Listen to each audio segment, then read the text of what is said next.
नमस्कार. वैशूज किचनमध्ये आपल्या सर्वांचं खूप खूप मनापासून स्वागत आहे. आज मस्त अशी आपण तिखट शेवची भाजी बनवणार आहोत. खूप सिंपल आणि झटपट होणारी रेसिपी आहे. जास्त टाईमही लागत नाही. त्यासाठी काय केलं माहिती आहे, एक मोठा कांदा, मोठ्या साईजचा कांदा मस्त असा उभा चिरून घेतलेला आहे. तो आता पहिले आपण भाजून घेऊया. एक कढई गरम करायला ठेवलेली, त्याच्यामध्ये कांदा टाकलेला आहे. तो आता छान आपण भाजून घ्यायचा आहे. वाटण्यासाठी मस्त असं परतवायचा आहे. गोल्डन कलर येईपर्यंत आपण परतवायचा आहे. थोडासा इथे हलकासा बघा गुलाबी रंग झालेला आहे, कांदाही सॉफ्ट झाला आहे. तेव्हा एक चमचाभर तेल टाकलेलं आहे आणि पुन्हा परतवून घ्यायचं आहे. आता त्यानंतर याच्यातच टाकणार आहोत आपण सुकं खोबरं एक वाटीभर. तेही खोबरंही भाजून घ्यायचं आहे. एकत्र कांदा आणि खोबरं, सुकं मस्त खोबरं किसून घेतलेलं आहे. त्याच्यामध्ये आता टाकलेलं आहे 1 इंच आल्याचा तुकडा, तोही आपण कट करून घेतलेला आहे. आणि 4 पाकळ्या लसणाच्या टाकलेल्या आहेत, त्याही थोड्याशा मोठ्या पाकळ्या आहेत. आता हा चांगला बघा गोल्डन कलर येईपर्यंत, गोल्डन ब्राऊन होईपर्यंत आपण परतवून घ्यायचा आहे अशा पद्धतीचा. आणि आपण त्याला थोडंसं थंड व्हायचं द्यायचं. थोडंसं म्हणजे थंड झाला ना आपला की आपण मिक्सरला लावायचं. गरम गरम लावायचं नसतं. त्यामुळे सगळं आता मिक्सरच्या भांड्यामध्ये काढून घेऊया. थोडंसं पाणी टाकायचं आहे आणि छान अशी बारीक प्युरी तयार करून घ्यायची आहे अशा पद्धतीची. बघा मस्त स्मूथ अशी पेस्ट तयार झालेली आहे. हे आता साईडला ठेवूया. आता दुसरी कढई ठेवलेली आहे गरम करायला. त्याच्यामध्ये टाकूया आपण तेल जरा 2 ते 3 चमचे टाकलेले आहे छोटेवाले. तेल छान गरम झालं की जिरं टाकायचं आहे 1 चमचाभर. त्याच्यानंतर कढीपत्त्याची पाने टाकायची आहेत आणि ठेचलेला लसूण छान परतवून घ्यायचं आहे तेलावर सगळं. त्यानंतर एक छोट्या साईजचा कांदा आपण बारीक चिरून घेतलेला आहे, मस्त फाईनली चॉप केला आहे, तो टाकायचा आहे. छान परतवायचा आहे आपण. जेव्हा घरात आपल्या भाजी कोणतीच नसेल ना, अशा पद्धतीने साधी फक्त 20-1 रुपयाची सेव आणलात ना, तरीही पटकन आपली ही भाजी तयार होते. आणि ही आपण चपाती, भाकरी किंवा भाताबरोबर कशाही बरोबर खाता येईल, किंवा आपण इवन पावाबरोबरही खाता येईल. त्याच्याबरोबर ही जशी आपण मिसळपाव वगैरे बनवतो ना, तशा पद्धतीची भन्नाट अशी चव येते याची. आता कांदा थोडंसं सॉफ्ट झाल्याच्यानंतर टोमॅटो टाकलेला आहे. टोमॅटो मीडियम साईजचे 2 होते, ते बारीक चिरून टाकलेले आहेत आणि तेही मस्त सॉफ्ट होऊ द्यायचे आहे. तोपर्यंत परतवायचं आहे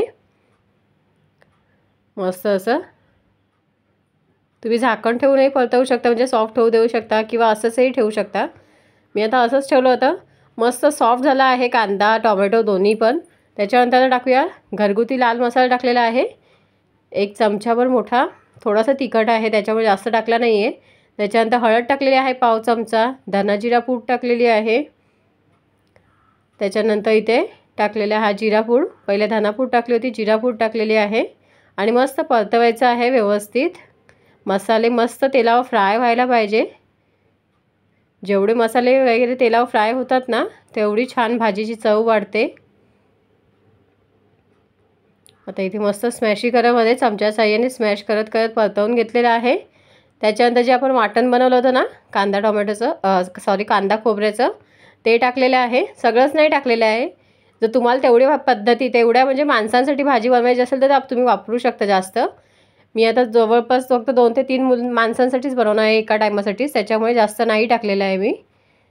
आणि आता वाटण टाकून झाल्यानंतर छान परतवायचं आहे आणि झाकण ठेवून आपण त्याला शिजू देऊया पहिलं वाटण मस्त असं. मध्ये मध्ये आपण चेक करायचं, ढवळत राहायचं. पुन्हा आपण मस्त झाकण ठेवून असं शिजू देऊया वाटण छान भाजलं गेलं पाहिजे असं तेलावर. आता इथे तेलाला बघा हे नाही सुटलेलं, तेल सुटलेलं नाही आहे जास्त, कारण का आपण तेलाचा जास्त वापर केलेला नाही आहे त्यामुळे. पण तरीही कट भारी येतो त्याच्यानंतर. आता हे वाटण छान फ्राय झालं की 1 तांब्याभर जवळपास मी पाणी टाकलेलं आहे. क्वांटिटी जशी तुमची बनवायची आहे ना घरात, त्याच्यानुसार तुम्ही वापरू शकता पाण्याचं प्रमाण, वाटणाचं प्रमाण किती घट्ट पाहिजे. आता ही शेव टाकल्यानंतर मस्त घट्टच होणार, त्याच्यामुळे मी जास्त पाणी टाकलेलं नाही आहे. पाणी टाकल्यानंतर सगळं व्यवस्थित मिक्स केलेलं आहे वाटण वगैरे. त्याच्यानंतर चवीनुसार मीठ टाकलेलं आहे आणि आता मस्त त्याला एक उकळी येऊ देऊया आपण. आता बघा एकच उकळी आली आणि त्याच्यामध्ये छान अशी तर्री आलेली आहे, कट भारी आला आहे ना.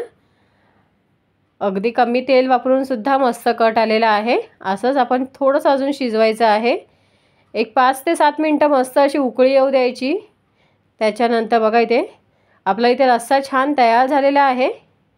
त्याच्यानंतर आता इथे थोडंसं आपण ढवळत राहायचं आहे आणि आपण आता इथे शेव टाकायची आणि गॅस बंद करून टाकायचा।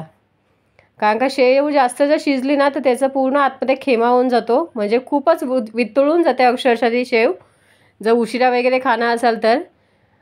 त्याच्यामुळे शेव टाकायची आणि गॅस बंद करायचा आणि मस्त पटकन गरमागरम खायला घ्यायचं। त्याच्यामुळे ती मजा जी असते ना गरमागरम खायची ती वेगळीच असते खूप मस्त। इथे आपली रस्सा शेव भाजी तयार झालेली आहे। तिखट शेवची भाजी आपली सर्विंग बाउलमध्ये काढलेली आहे। वरतून गार्निशिंगसाठी बारीक चिरलेली कोथिंबीर टाकलेली आहे आणि बघा याचा फायनल लुक किती भारी वाटतोय ना, अगदी चिकन मटनलाही पाठी पाडेल एवढं भारी चव लागते याची। तुम्ही नक्की ट्राय करा एकदा तरी। कसा वाटला मग आजचा हा व्हिडिओ, आजची ही रेसिपी? आय होप आवडली असेल। आवडल्यास लाईक शेअर सबस्क्राईब करायला विसरू नका। आता भेटू आपण एक नवीन रेसिपी घेऊन एका नवीन व्हिडिओमध्ये। तोपर्यंत बाय बाय।